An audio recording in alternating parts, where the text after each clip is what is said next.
Welcome back to our channel. In this video, we'll guide you through the process of receiving push notifications when you're tagged on Facebook using your PC. Let's get started. Step 1. Open Facebook by launching your preferred web browser and visiting the Facebook website. Step 2.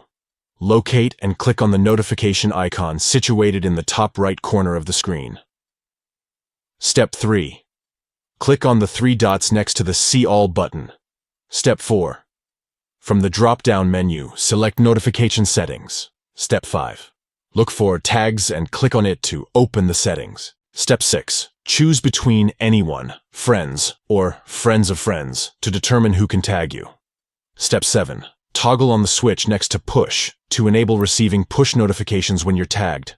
By following these simple steps, you'll receive instant notifications whenever someone tags you on Facebook. Stay connected and engaged with your friends and loved ones.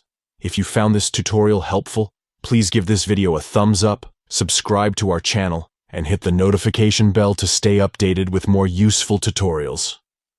Thank you for watching.